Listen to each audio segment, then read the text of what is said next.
In the top stories, Sugar Boys fall to Trinidad and Tobago in CONCACAF Gold Cup match. Barbados and China strengthening ties, and counting underway in Guatemala after divisive presidential poll.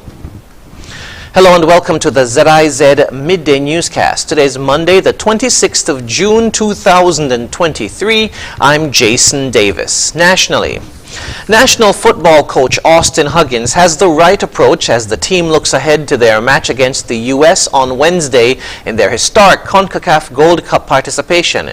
Hear his thoughts in the post-game press conference after the Sugar Boys lost against Trinidad and Tobago 3-0 on Sunday. The Sugar Boys displayed a valiant effort in their first CONCACAF Gold Cup match against Trinidad and Tobago on Sunday and are now looking forward to their next match against host country, the United States, on Wednesday. After their 3-0 loss to Trinidad and Tobago, Coach Austin Huggins said the players are already looking ahead to their next match while learning from the experience of Sunday's game. It was a disappointing result. We don't like it at all, but that's the nature of the game. So we still got to play. We still got to gather our thoughts in our team meeting tomorrow, and we analyze where did we go wrong, what we can tweak, what we can make better. As we move forward, we're still gonna compete. We're here. We can't hide. We can't say we don't want to play. So I think that the fellas will make a very good showing on Wednesday against the American national team. Alvin Jones, a Johnny Fortune, and an own goal from Jamil Aibel led to the 3-0 result. But the Sugar Boys are undaunted and looking ahead to their remaining matches in Group A of the CONCACAF Gold Cup. On Wednesday, the Sugar Boys play the USA at 9:30 p.m. at City Park, St. Louis, and Jamaica on July 2nd at 7 p.m. at the Levi's Stadium, Santa Clara. The Sugar Boys created history by qualifying for the CONCACAF Gold Cup for the very first time in the history of St. Kitts and Nevis football, defeating Curaçao and French Guiana to gain the spot. The Ministry of Justice and Legal Affairs has launched a widespread public education campaign dubbed Cannabis Clarity SKN. In a release from government headquarters, Attorney General the Honorable Garth Wilkin was quoted as saying, "Now that the Rastafari Rights Recognition Act, the Freedom of Conscience Cannabis Act, the Drugs Amendment Act, and Smoking Designated Areas Act have been published in the Gazette and are in force, the ministry has turned its energies into educating the general public about these new laws related to Rastafari and personal cannabis cultivation, use, and possession in St. Kitts and Nevis," end quote. Explaining the aim of the public education campaign, Attorney General Wilkin said, quote, "The passage of laws without education and how they work in the real world is problematic. The hashtag Cannabis Clarity SKN public education campaign is therefore aimed at informing our people and our visitors about what this comprehensive suite of legislation means for them and what are the do's and don'ts with respect to cannabis cultivation, use, and possession going forward," end quote. The epicenter of this public education campaign is the website www.cannabisclarityskn.com, which provides information about the new cannabis-related laws. The ministry has also launched social media pages on Facebook, Instagram, and Twitter, which can be accessed using the tag hashtag GanjaClaritySKN. In other news, national Kyle Richardson, who plays the lead role of Simba in the UK's The Lion King, has some encouraging words for upcoming artists. While home for last week's St. Kitts Music Festival, Mr. Richardson sat down with ZIZ and spoke of his upbringings that included music lessons and concerts with Pamela Wall and dramatizations with his grandmother, Victoria Richardson, while he lived in St. Kitts. He then migrated to Trinidad and Tobago at age 14, where he was a member of a choir. Although not formally trained, Mr. Richardson doesn't allow that to stop him. All of the things that I've done back home prepared me to do what I'm doing now. I mean, I am not trained, so I'm not like I didn't go to school to do singing, dancing, acting, which I do every day. It's something that I had to pick up on my own and pick up from the people that I was around. So the directors that taught me and the experiences is what molded me into doing what I have to do now.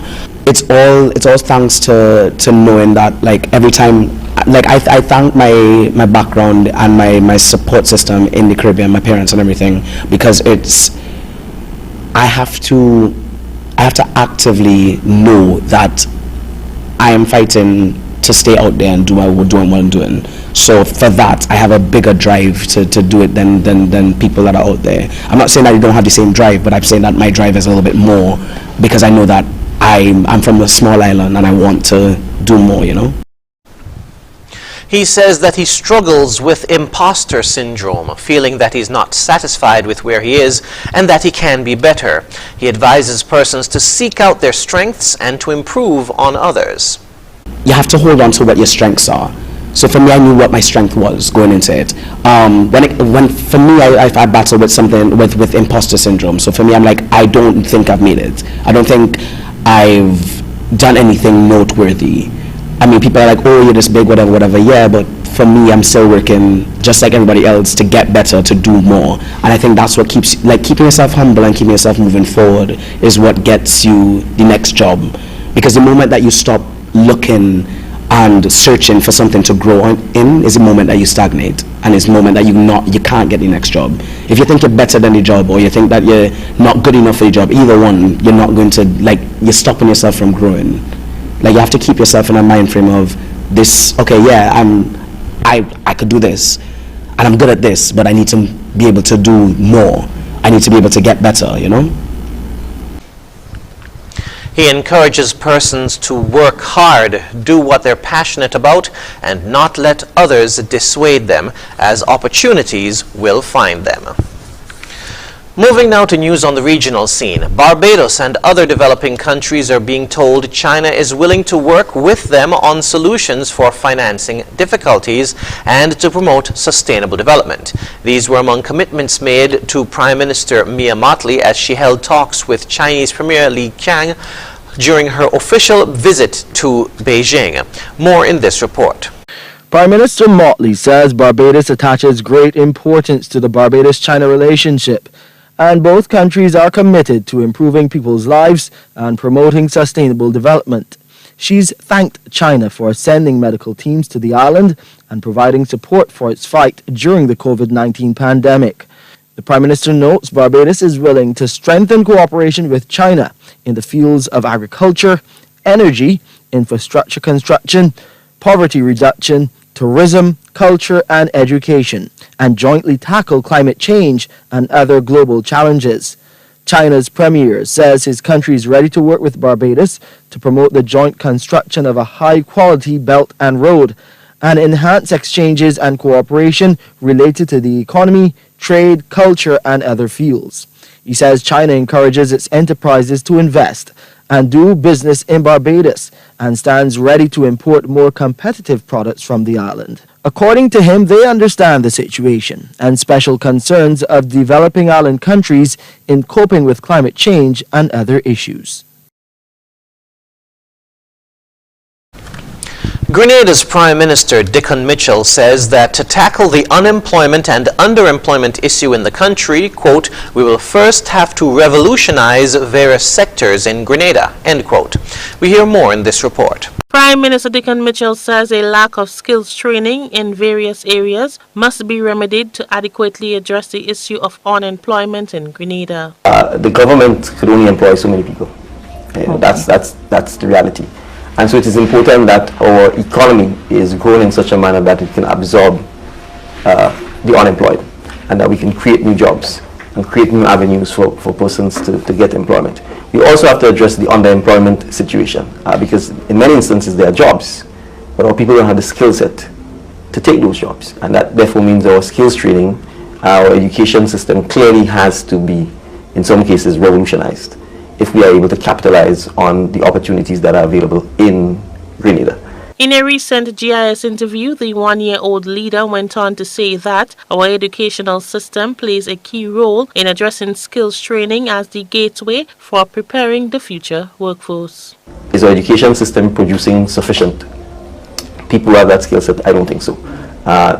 Do students actually know these jobs exist and know what is required in order for them to be able to fill those jobs, and jobs that I think they can fill at a relatively young age? I don't think so. So we definitely have to address the relationship between the job market, what the economy, the skills the economy requires, and what we are doing in our education system, and the almost total absence of a dedicated skills training centers that are government funded or government operated throughout the island. So that is one area that we definitely need to tackle. Motivating people to become successful entrepreneurs by not just providing financial assistance, but also how to manage finances is important, says the Prime Minister. It's multifaceted, it's wide-ranging, and I think we recognize that it is not an immediate fix, but an ongoing situation. The other thing I would say is that our people have to also accept that, you don't need to have a job for life. You could lose your job, retool, reskill, and get another job. And so one of the things that I think our education system has to factor in is the ability to retrain adults who might have had a 20-year career, for example, in the tourism. You could be 40 and have spent 20 years working in a hotel. And if for some reason the hotel goes under or it's challenged by, say, COVID-19 type situation, we should be in a position where we can reskill and retool our people so that they find employment in other industries that are growing. And I think that is part of what we have to. Rena Thomas, GBN News. Internationally, counting is underway in Guatemala after a hotly contested presidential election dominated by concerns over corruption and the cost of living, with the polls expected to go into a second-round runoff in August. Al Jazeera's John Holman reports. Trouble on election day in Guatemala, in the highland town of San Jose del Golfo. Security forces stepped in after some locals stopped a voting centre from opening. They said voters had been bussed in from outside of the town. We are tired of the mayor bringing people from elsewhere. He pays 1,000 quetzales per vote. No, we don't want any more corruption. We are tired of it. Other Guatemalans might echo that after a controversial electoral season.